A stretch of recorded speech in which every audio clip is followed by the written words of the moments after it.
tantangan Indonesia sekarang itu adalah Papua.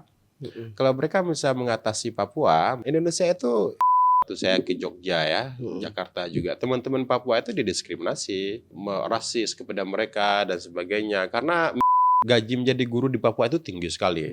Tapi kan orang tidak ada orang yang bisa membangun, ini menurut saya Pak ya, setelah saya observasi, pelajari sejarah mereka dan sebagainya, tidak ada yang bisa membangun Papua selain. Eits, subscribe dulu.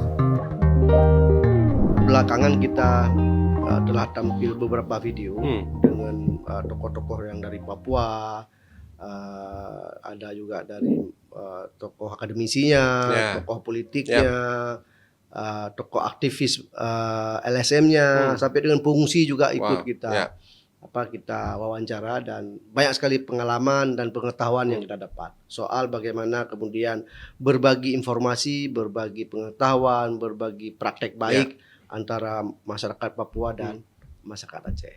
Nah, Pak Arfian kan salah satu peneliti yang concern dengan Papua juga, sudah beberapa kali di Papua.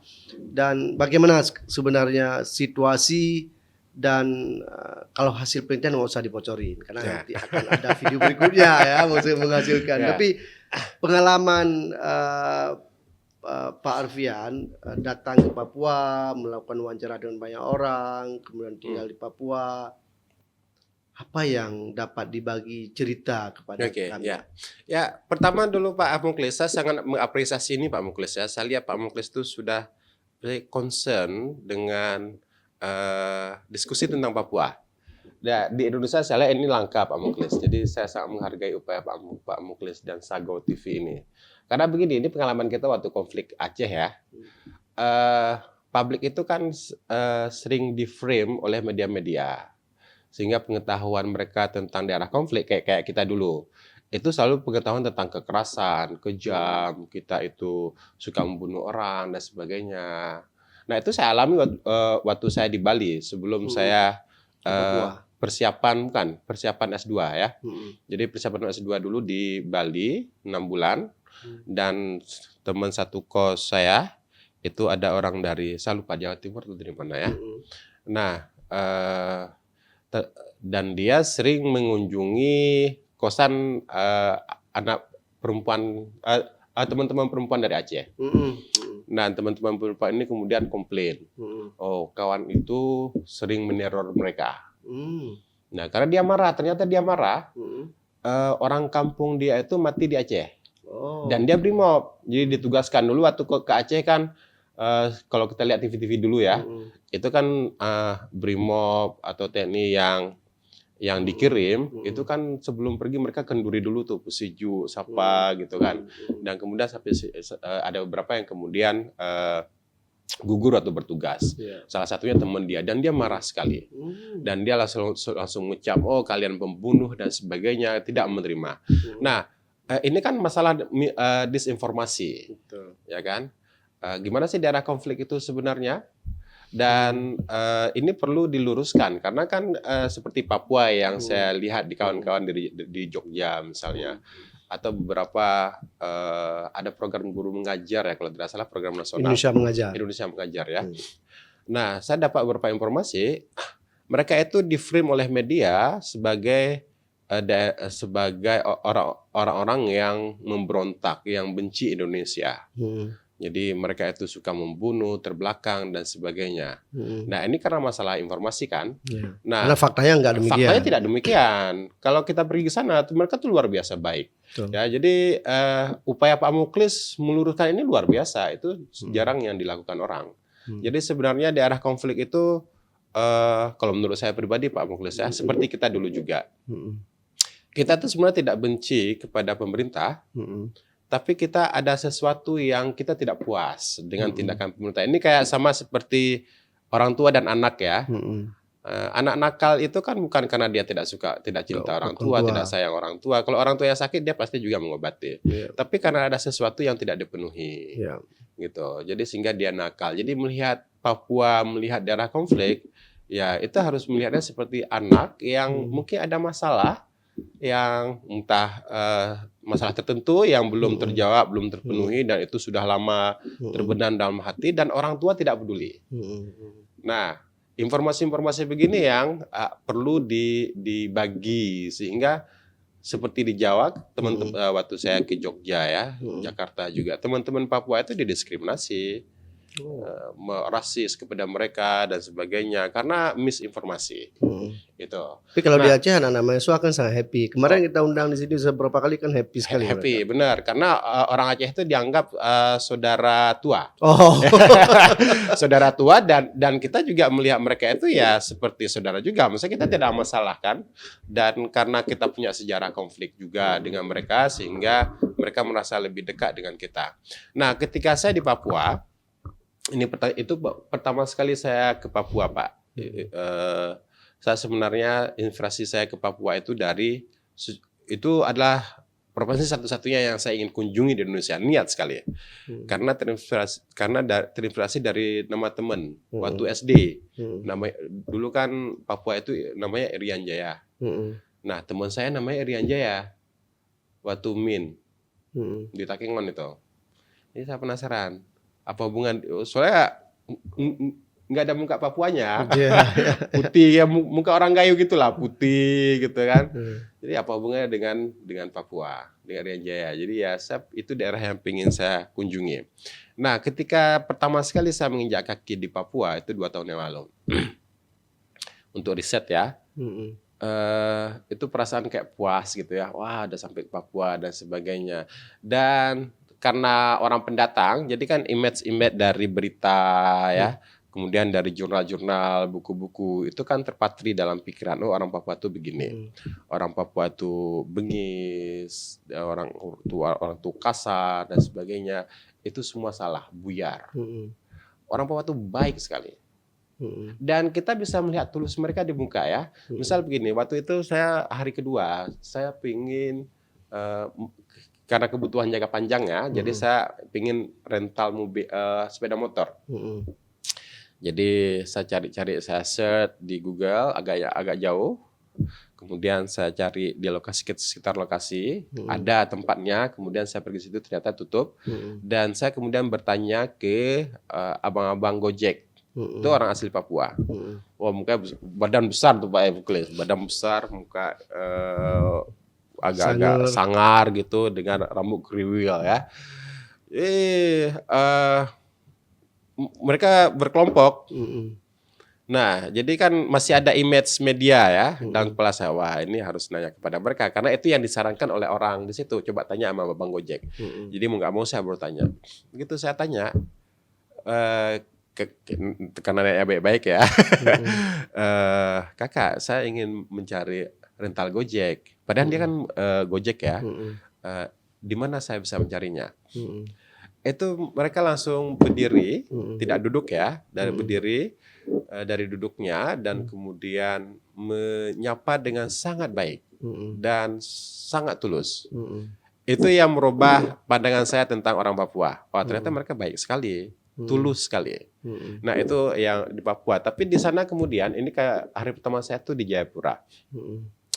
Jadi rekan saya nanya. Setelah saya putar-putar seharian di sekitar lokasi kami tinggal, rekan saya nanya, gimana menurut kamu Papua? Saya belum di Papua. Nah, karena kebanyakan pendatang ke situ. Di Jayapura. Di Jayapura. Saya belum.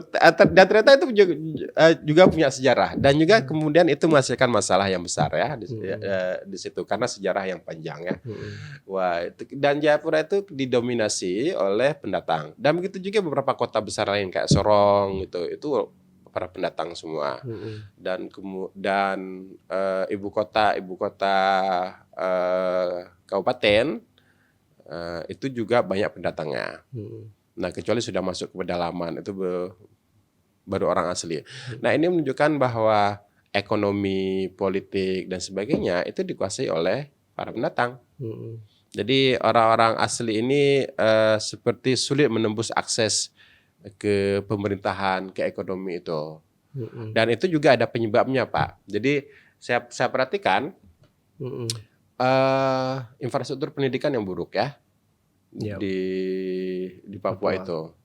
Dan misalnya sekarang di Jayapura karena ada program beasiswa oleh Pak Lukas waktu itu. Kalau tidak salah mulai banyak itu pada masa Pak Lukas NMB. Dan orang-orang dari pedalaman, dari Wamena, dari pegunungan itu mulai kuliah di kampus-kampus Jayapura.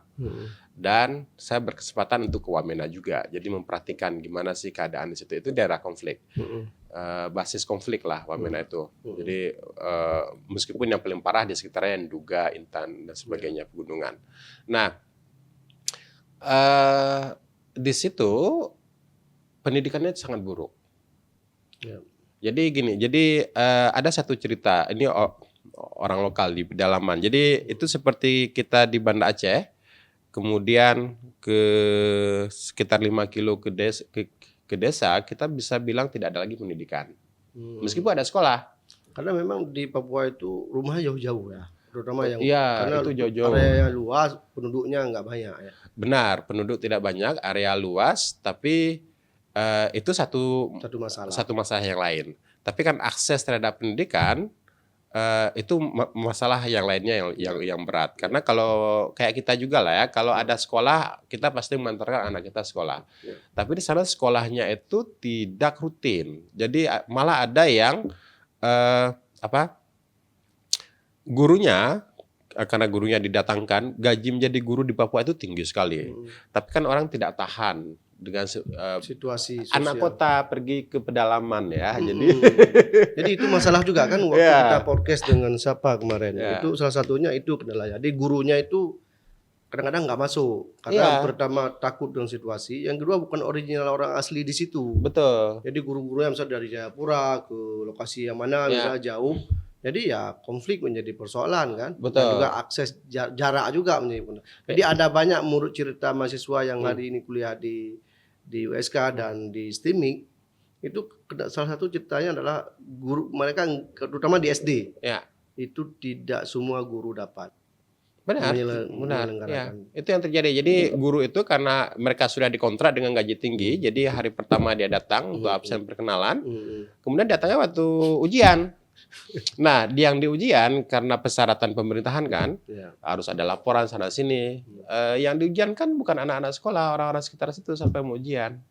Jadi kan jadi apa mau diujiankan, tidak pernah ada pembelajaran di situ. Nah, itu satu. Jadi akibatnya ini menurut pengakuan dosen-dosen di Uncen ya, banyak mahasiswa dari pedalaman itu tidak bisa baca tulis, bahkan ketika mereka perguruan tinggi. Karena mereka dipaksa selesai. Tulis dalam artian menulis biasa. Baca, iya. Itu perjuangan dan mereka komplain. Tapi karena itu program pemerintah mereka tidak bisa apa-apa. Tapi itu proses yang yang diawali, tapi itu diakibatkan oleh proses pendidikan yang buruk semenjak SD. Jadi SD mereka dipaksa tamat, kemudian SMP juga dipaksa tamat, SMA begitu, dan mereka harus. Jadi tamat itu wajib. Yang tidak wajib itu bisa. Nah, itu yang terjadi di sana. Nah, dan ini kan yang itu itu terjadi ya dalam beberapa tahun ini. Nah, bayangkan itu 10-20 tahun yang lalu. Ya. Nah, sehingga apa yang terjadi? Orang-orang pendatang kan orang-orang yang pejuang ya, kayak kita dari rantau ya. Jadi kita ingin survive, ingin belajar. Jadi kita harus betul skill dan kita harus betul bisa sekolah. Sehingga apa? Kita itu dapat akses yang tinggi. Itu yang didapat oleh pendatang. Jadi kalau Bapak pergi ke kantor, itu yang melayani kita itu orang-orang dari Sulawesi, orang-orang dari tempat lain yang sudah senior-senior ya. Mereka itu yang menjadi pejabat di situ. Jadi yang originalnya orang Papua itu sedikit jadi pejabat. Untuk birokrasi maksudnya. Untuk birokrasi ya sedikit. Sedikit karena masalah kapasitas tadi itu tidak di-upgrade. Nah, tapi sekarang kan syukur alhamdulillah pemerintah Indonesia kan memberikan banyak bantuan pendidikan, afirmasi. Jadi kalau Pak Mukhlis kalau ingin doktor lagi, nah ambil KTP Papua. Nah itu Pak Mukhlis mau kemana? Terserah, mau ke Amerika, mau ke Eropa terserah. Ya, yang penting mereka mendapatkan pendidikan yang jauh lebih baik Dan mereka dipersiapkan untuk membangun negeri mereka. Tapi sekarang menurut pantauan dan analisa Pak Arfian, birokrasi itu memang dominannya bukan orang asli Papua. Kalau yang saya perhatikan mengunjungi beberapa kantor itu tidak. Itu tidak ya. Tapi kalau secara politik, nah peraturan OSUS mereka kan ya menjaga pemerintah harus gubernurnya harus orang asli. Nah, tapi secara jumlah orang asli itu kan sedikit lebih kecil daripada orang pendatang. Nah, jadi kalau dua-duanya orang asli itu beberapa kejadian kalah. Jadi wakilnya harus pendatang. Oh gitu. Nah, jadi walaupun di undang-undang harus bisa wakilnya bisa. Yang tidak bisa kan gubernur ya. Nah, tapi ini juga memberikan positif juga. Jadi ada seperti balancing stimulus, pertukaran dan seni. Karena orang pendatang juga itu kalau untuk segi keamanan misalnya, mereka juga sebuah kekuatan yang lain untuk memberikan keseimbangan terhadap gerakan-gerakan yang kira-kira mengganggu ketentraman warga gitu. Itu. Tapi dan itu banyak pemicunya itu sering misalnya yang sepele-sepele lah ya, kayak mabuk dan kemudian karena orang asli ini masih hidup berkelompok. Sehingga kalau ada kawannya yang dipukuli atau keluarga yang dipukuli itu yang membalas itu banyak warga sekampung, jadi bisa chaos gitu ya. Jadi seringnya pendatang itu juga harus merespon untuk meredam itu secara berkelompok juga. Jadi sebenarnya itu bagus seperti balancing power ya untuk sisi keamanan. Nah, tapi ya tadi itu Pak Muklis, jadi pendidikan yang buruk pada masa lalu dan juga mungkin sekarang lagi berusaha diperbaiki, tapi yang perbaiki sekarang kan hanya memberikan beasiswa afirmasi ya. Tapi di pedalaman itu masih menjadi PR yang besar. Ada yang malah putus sekolah masih ada. Oh, banyak sekali. Anak-anak itu kalau kita perhatikan itu mereka itu di jalanan. Kalau ke sana. Terutama di luar Jayapura ya. Di Jayapura juga ada, di Sorong juga ada. Oh, itu kan kota-kota besar sebenarnya. Iya, dan mereka itu ngelem, ngusap sebagainya. Dan itu susah mengatur mereka. Jadi sekarang kalau saya lihat kemarin podcast dengan Pak Laos dengan Marcel juga mahasiswa di sini, saya mentong memang intinya mereka harus terlibat dalam birokrasi. Ya. Oh ya, benar. Karena birokrasilah yang akan menjalankan day to day pemerintahan. Betul. Ya. Jadi bukan hanya merebut berkuasa menjadi gubernur dan bupati ya. Tapi juga harus banyak orang ASN yang menjadi tata kelola pemerintahan ke depan. Nah, tidak ada orang yang bisa membangun ini menurut saya Pak ya. Setelah saya observasi, pelajari sejarah mereka dan sebagainya, tidak ada yang bisa membangun Papua selain orang Papua sendiri. Itu jadi sulit karena secara budaya kita itu berbeda dengan mereka ya, karakternya berbeda. Nah, yang terjadi selama ini di Papua, kalau saya lihat sejarahnya, pemerintah Indonesia itu pergi dengan ide mereka sendiri, karena ini kan pola cara berpikir orang Jawa, orang Melayu itu dibawa ke sana. Nah, sementara mereka itu secara budaya dan cara berpikir itu berbeda. Mereka itu bagian dari saya lupa namanya ya, ada sia-sianya. Nah, itu berbeda. Dan kemudian banyak sekali perbedaan konsep budaya. Misalnya adalah masalah tanah. Kalau di sini kita kan tanahnya itu kan ada 3 kategori Pak. Sebenarnya kan satu, semua tanah itu milik negara, isi dan bumi ya. Kemudian negara memberikannya kepada pemerintah, kepada individu, kepada koperasi dan sebagainya. Nah, itu secara kenegaraannya. Kalau secara budaya, selain milik kita yang sudah jelas kotaknya, nah selebihnya milik Tuhan. Nah, itu yang tanah Tuhan yang bisa kita gali dan sebagainya, dan itu milik publik artinya. Jadi kita mau rusak, mau ngapain terserah. Papua tidak begitu. Papua itu tanah itu sudah diturunkan itu oleh nenek moyang mereka dan tidak ada istilah tanah kosong atau tanah Tuhan di sana. Yang ada? Yang ada tanah klan. Tanah Jadi suku. Tanah adat ya. Ya, dan batasnya itu sejauh mata memandang. Sedap kali. Jadi mereka itu sudah tahu batas-batasnya, ada tanda-tanda adat ya, entah tanda lukisan, pohon dan sebagainya ya itu, dan tanah itu sangat penting bagi mereka. Jadi bukan hanya untuk bercocok tanam, tapi itu ada nilai spiritual di situ, kemudian nilai budaya di situ, identitas, dan semua yang ada di atas tanah kayak pohon dan semuanya itu punya simbol-simbol spiritual, keagamaan. Nah, kita datang itu merusak itu semua. Jadi entah untuk transmigrasi, untuk pertanian, untuk eksplorasi tambang dan sebagainya, dan kita merusak spiritual mereka, identitas mereka. Itu yang ya siapapun marah dong, gitu kan. Nah ini yang menurut saya selama ini kurang coba didekati, diselesaikan masalah kesalahpahaman itu. Jadi selama ini orientasi kita kan pembangunan terus ya, pembangunan karena dianggap bahwa Papua itu daerah terbelakang secara pembangunan, terlalu luas sehingga pemerintah menggelontorkan banyak uang untuk membuat jalan dan sebagainya. Tapi melupakan aspek-aspek begitu. Dan kemudian juga melupakan aspek melibatkan orang lokal yang sekarang ya. Jadi saya ketemu dengan waktu di Jayapura, saya ketemu dengan orang Jawa dan dia pernah menjadi kontraktor pada tahun 70-an, 80-an. Udah tua dong. Udah tua dia dan dia di pedalaman. Waktu itu dia kerja di daerah pedalaman pegunungan dengan Wamena. Jadi dia membandingkan nih Pak. Dulu katanya daerah-daerah pegunungan itu Papua pegunungan sekarang itu sangat terbelakang. Beda sekali lah dengan kita hidup di kota. Nah, tapi saya melibatkan mereka untuk bekerja.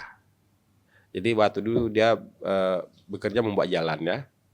Jadi membuat jalan dan dia ajak itu orang-orang lokal bekerja dan dia beri gaji dan sebagainya, dan dia mengaku dulu itu saya malah karena mereka nggak mandi, saya mandikan, saya kasih sampo, saya ajarkan bagaimana mandi karena kan kalau menurut cerita sejarahnya itu daerah pedalaman kayak Wamena sekarang ya, itu dilihat pertama sekali setelah Perang Dunia Kedua itu oleh pilot Amerika. Jadi tahun-tahun 40-an gitu. Oh ternyata ada orang di sana. Nah baru kemudian masuk misi-misi gereja dan sebagainya. Dan mereka masih hidup dengan kultur tradisi budaya mereka yang nomaden, berburu dan sebagainya. Dan itu daerah dingin Pak. Jadi waktu saya ke Wamena itu seperti merasakan udara kampung saya sendiri. Dingin sekali. Ya, jadi tidak mandi wajar dong gitu. Arfian, tapi kan setelah saya rangkum beberapa podcast Papua itu, bahwa Papua itu memiliki keunikan yang dahsyat sebenarnya. Oh ya, luar biasa sekali. Melebihi keunikan masyarakat Aceh. Iya, luar biasa Salah sekali. satu kekuatan kemudian bisa kita terjemah itu adalah kekuatan agama yang betul-betul betul-betul masih ongoing ya, kekuatan agamanya, kemudian kekuatan adatnya. Nah, kemarin waktu kita podcast dengan salah seorang mahasiswa, dia bilang koteka itu bukan tanda kolot. Bagi orang di luar Jawa, di luar Papua, koteka itu dianggap kami kolot. Padahal kami pakai koteka itu adalah bagian dari tradisi kebudayaan kami. Jadi ini kan perspektif yang kemudian berbeda. Nah, kemudian dalam konteks berikutnya, kalau di UI itu kajian-kajian Papua kan sudah mulai ada Papua Center. Nah, kemudian kemarin Pak Laos juga menginisiasi memberi masukan juga kepada kita. Itu bagaimana kita buat Aceh Papua Inisiatif Forum supaya pengetahuan tentang Aceh dan Papua ini menjadi kekuatan baru untuk cara baru membangun negara kita kan. Nah, dalam perspektif beberapa hal ini termasuk juga kekuatan adat dan agama dan inisiatif-inisiatif yang kemudian bisa dilakukan. Kira-kira bagaimana kemudian kita bisa concern membangun Indonesia itu dari Aceh dan Papua? Ya, nah pertama saya ingin respon tentang Koteka dulu Pak ya. Nah ini kan tentang kayak Pak Mukhlis sampaikan ini perspektif ya. Itu kan kerjaan pemerintah dulu karena dianggap masih kampanye tentang keterbelakangan orang lain ya. Jadi bahkan diberikan baju dan sebagainya dan hilang Koteka itu. Tapi kan di zaman sekarang ada sesuatu yang lebih parah daripada Koteka dan kita ulu-ulukan. Bikini. Bikini ya. Kan bikini lebih buruk. Dan orang ingin menggunakan itu di ruang publik kayak pantai dan sebagainya. Nah ini kan ya masalah perspektif. Jadi dianggap kain itu sesuatu yang mulia, keren dan sebagainya sehingga hampir bugil pun dianggap keren. Nah kalau di Papua itu kan bagian dari kehidupan tradisional mereka, itu punya makna sendiri gitu. Dan sekarang kalau orang pergi ke Papua, Koteka itu dijadikan oleh-oleh. Artinya apa? Kita menghargai itu sebagai ciri khas tertentu. Kita sudah pulang dari tertentu, dari daerah Papua dan itu bukan bagi mereka itu bukan sesuatu yang memalukan yang mau begitu. Dan ini kan masalah apa makna terbelakang bagi orang lain. Kalau bagi orang Muslim misalnya kayak kita, bikini itu kan sangat terbelakang sekali. Jauh lebih terbelakang daripada Koteka. Gitu. Karena di situ orang mengubarkan sesuatu ya.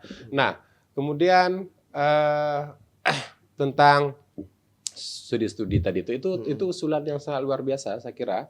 Karena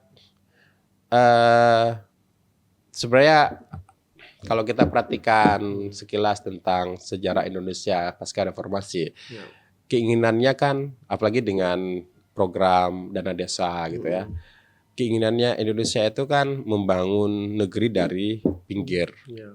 Setelah pada masa Soeharto itu membangun negeri dari pusat, jadi semuanya terkonsentrasi dari pusat. Nah, era reformasi kemudian mencoba mengubah arah itu, jadi mencoba membangun dari daerah-daerah pinggir. Tapi sampai sekarang kan belum maksimal sekali. Jadi semuanya masih terkontrol oleh pusat lah ya. Nah, usulan seperti Pak Laos itu adalah usulan yang sangat menarik. Karena kan Aceh dan Papua itu kan pembuka dan penutup ya, ujung ke ujung. Dari sisi keamanan juga masing-masing provinsi ini sangat menentukan ya. Jadi seperti bumper depan belakang. Kemudian dari segi pembangunan juga begitu. Jadi kita itu juga memiliki kesamaan ketaatan pada agama. Dan kemudian pembangunan dan sebagainya. Tapi kita memiliki sejarah yang berbeda dari kebanyakan provinsi yang lain. Nah, membuat Aceh dan Papua sebagai kajian khusus tentang pembangunan dan bukan hanya kajian sebenarnya yang kita harapkan, tapi juga betul-betul membangunnya. Itu merupakan sebuah ide yang menarik karena kita memberikan cerita yang berbeda dari daerah Indonesia yang lain. Ya, malah menurut saya tantangan Indonesia sekarang itu adalah Papua. Kalau mereka bisa mengatasi Papua, misalnya membangun Papua, memperbaiki hubungan orang tua dan anak ya. Anggaplah orang Papua itu anaknya nakal. Kalau Aceh kan pernah nakal ya. Sekarang udah baik gitu ya, udah dikasih. Sudah gitu. sangat baik. Sudah sangat baik. Ya, kemudian sekarang Papua nih masih ada anak kandung sendiri yang nakal gitu misalnya. Nah, kalau itu bisa diselesaikan, Indonesia itu langkah besar Indonesia menjadi negara maju. Karena bisa menyelesaikan permasalahan-permasalahan dalam negeri secara merata, memberikan pemerataan hak atas pembangunan, pendidikan dan semuanya ke seluruh negeri. Dan saya kira Papua adalah PR besar Indonesia saat ini untuk menjadi negara maju. Nah, tapi kan prosesnya panjang. Nah, untuk mempelajari Papua perlu Aceh. Karena kita itu sama-sama kerasnya ya, keras kepala ya sama. Kemudian meskipun dari sisi konflik itu berbeda jauh Pak Muklis ya. Aceh itu jauh lebih parah daripada Papua. Tapi karakternya, kemudian tuntutannya itu ya sama, dan kemudian banyak hal yang bisa kita saling berbagi. Misalnya begini ya, di Aceh misalnya Pak Muklis, setelah damai kita melihat begitu banyak gejolak di dalam ya, baik di eskombatan dan sebagainya, kemudian gejolak-gejolak pembangunan, pendidikan. Pada satu sisi kita ada mengalami hal yang positif, terutama dari tingkat SDM yang meningkat. Jadi Aceh itu kan salah satu yang memproduksi SDM berkualitas Indonesia, Pak. Karena banyak sekali alumni di luar negeri. Pak Muklis bisa sebutkan dari kampus top 100 dunia itu Aceh punya semua. Nah, tapi dari segi pembangunan, kemudian kemiskinan, kemudian pemerataan uang kompensasi perdamaian dan sebagainya, sehingga orang kan berpikir, sebagian ya, bahkan eskombatan sendiri berpikir, syukur kita tidak merdeka. Kalau merdeka lebih dahsyat. Kalau merdeka kita lebih hancur. Nah, tapi pandangan begini kan perlu dibagikan, ya. Kalau kamu merdeka, itu konsekuensinya bagaimana? Betul. Ini Aceh loh jadi pembelajaran gitu ya kan. Makanya kemarin salah satu ide Pak Laos itu kan, bagaimana Aceh Papua ini menjadi betul-betul real laboratoriumnya Republik ini. Ya kan? Itu ide yang menarik. Dan karena ini laboratorium, maka beliau mengistilahkan Aceh Papua ini kan sedang, kalau istilah pasien itu sedang berada di ICU. Ya, darurat. Jadi pendekatan birokrasinya harus berbeda juga. Betul, sebenarnya. Dan barangkali ini yang menjadi problem kita. Karena pendekatan birokrasinya kan sama. Aceh dengan Medan, dengan Sulawesi kan sama pendekatan. Padahal kita berada pada posisi di kamar ICU kan. Betul, ya. Ya, dan yang menarik dari Papua itu lebih berbeda lagi daripada Aceh. Mungkin kalau Aceh itu kita ada kesamaan budaya mungkin ya dengan mereka dan kita itu karena sejarah kita hidup dalam kerajaan panjang, sehingga kita mudah menerima praktek-praktek negara modern yang dibawa oleh Indonesia. Nah, selain budaya dan sejarah itu, sehingga kita punya pengalaman keberagaman dan sebagainya. Nah, Papua itu jauh berbeda. Misal begini ya, dalam sebuah forum ya, jadi saya mengikuti seminar di sana Pak Muklis. Seminar itu tentang upaya masyarakat lokal, CSO lokal untuk mengelola konflik sosial. Jadi gimana caranya pendatang dan asli itu akur selalu damai selalu. Meskipun sekarang sudah damai ya, tapi ini seperti api dalam sekam selama ini. Jadi dikasih bensin dikit itu apinya itu bisa besar. Nah, tapi bagaimana itu benih-benih itu dihilangkan. Nah, salah satu aspek yang menarik ya ditanyakan oleh komunitas Tionghoa, itulah tentang tanah. Nah, jadi sebentar, Tionghoa itu banyak di banyak ada. Saya melihat mereka itu masih jualan ya, bisnis Tionghoa. Itu tentang itulah tanah. Jadi mereka pingin ada hak mereka untuk sertifikasi tanah. Ya, selama ini ada, tapi dengan trik-trik tertentu. Kalau selama ini kan seperti yang pernah saya sampaikan kalau nggak salah di podcast yang lain, bahwa tanah saya lupa istilahnya, itu kayak dokumen tanah dari klan, suku, itu lebih penting daripada sertifikat tanah. Ya. Nah, untuk mendapatkan itu susah, ya. Nah, jadi konsep tanah ini yang kita jauh berbeda seperti yang saya sampaikan tadi itu. Dan jadi pendekatannya juga harus berbeda. Jadi pendekatan mungkin kalau dalam istilah akademik ada keberagaman hukum ya. Ya, Papua selain dikasih OSUS juga harus diterapkan model beberapa aspek ya, tidak semuanya tentunya, itu harus menerapkan praktek keberagaman hukum. Kayak di Aceh ya, di Aceh kita punya syariat Islam, ya kan. Kemudian syariat Islam yang orang tidak pernah ekspos itu misalnya adalah Baitul Mal. Itu jangan lepas dari syariat Islam, padahal itu satu kesatuan. Nah, Baitul Mal ini kemudian menyalurkan Sedekah. bantuan-bantuan ke masyarakat untuk mendorong pertumbuhan ekonomi masyarakat. Dan itu kan secara aturan kita itu diberikan kekhususan. Nah, Papua juga harus diberikan pendekatan yang sama. Jadi bukan hanya mendirikan institusi adat, mereka kan ada majelis adat. Tapi majelis adat juga kemudian terpisah itu Pak Mukhlis. Jadi ada majelis adat pemerintahnya, ada majelis adat sukunya. Ya, jadi ini saling berkontestasi. Jadi ada majelis adat yang APBD dan ada majelis adat yang non APBD. Ya, itu terjadi di sana itu. Jadi saling kontestasi ya. Jadi tapi dari segi aspek tanah dan hukum-hukum yang lain, mereka itu juga harus harus diperlakukan khusus. Kayak kita ada di sini misalnya kanun tentang adat dan istiadat. Jadi adat itu diberikan kewenangan menangani apa saja. Nah, di Papua juga ada begitu, tapi tidak terlalu dalam. Ya. Kemudian tentang yang paling fundamental adalah menurut saya itu tentang tanah. Jadi berikanlah dulu pengalaman yang baik untuk orang Papua, bagaimana mereka mengelola sambil didampingi. Ya lama-lama ketika kita sudah merasakan pembangunan, ternyata begini dan sebagainya, orang kemudian akan baik sendiri. Nah seperti kita di Aceh lah, gitu ya. Kita setelah diberikan meskipun banyak PR masih ya, tapi secara substansif kita itu kan sudah sepertinya ya syukur aja kita tidak merdeka ya gitu. Sudah diberikan ya. Ya maksudnya ada beberapa hak ada beberapa perlakuan yang sudah baik.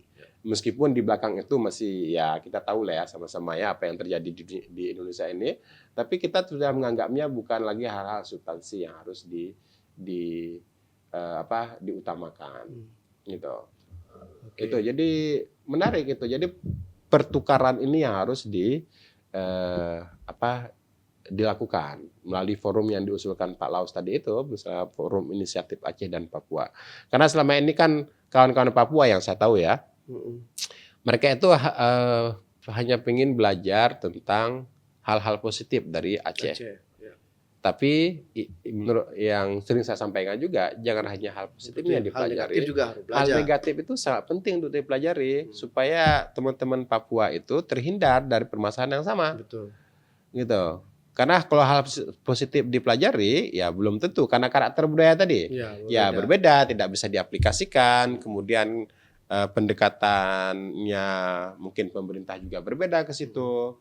Jadi dari negatif kita bisa pelajari. Ya, misalnya yang negatif pun ada positifnya ya. Iya, karena kan semua itu proses itu proses. Jadi terjadi positif karena banyak yang negatifnya dulu kan. Itu jadi semuanya harus kompleks kita pelajari. Di forum inisiatif itu ya bagus untuk fokus mendalami ya.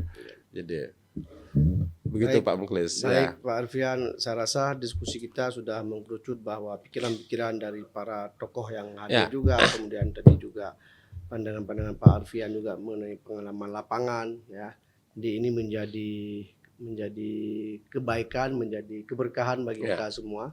Dan apapun situasinya kita harus selalu berkontribusi Pak Alfian untuk masyarakat kita, untuk pikiran-pikiran negara kita juga.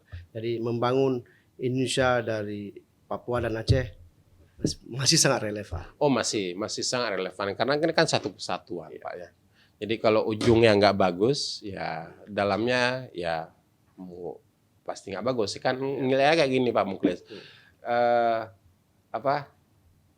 Kalau kepalanya busuk atau ekornya itu cacat, badannya pasti sakit. Ya, makanya kita harus sehat selalu. Makanya harus sehat. Ojo juga ini harus sehat. Semua harus sehat. Ya, jadi tapi yang juga nanti dijadikan itu kayak pakaian ya. Ojo-ojonya terlihat cantik tapi dalamnya yang rusak gitu. Jadi semuanya harus berkesinambungan. Oke, gitu. Baik, makasih kehadirannya Pak Alfian. Terima kasih banyak Pak Mukhlis. Kita akan hadir dengan topik yang berbeda pada nantinya. Ya, terima kasih Pak Mukhlis. Ini sesuatu yang luar biasa Pak Mukhlis. Pak Mukhlis harus lanjutkan ini nih. Harus. Karena saya tidak melihat ada orang yang secara konsisten dalam 3 bulan terakhir yang berbicara tentang Papua dari ragam perspektif yang objektif ya.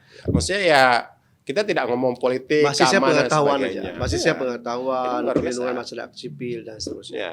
Dan kemarin kita hadir beberapa tokoh dari Papua itu kan pakai Zoom. Oh, Pakai Zoom seperti Ya. Metro TV juga. yes. Oke, baik, makasih Pak. Assalamualaikum warahmatullahi wabarakatuh. Warahmatullahi wabarakatuh. Jika video ini bermanfaat untuk Anda, silakan subscribe, like, dan nyalakan loncengnya.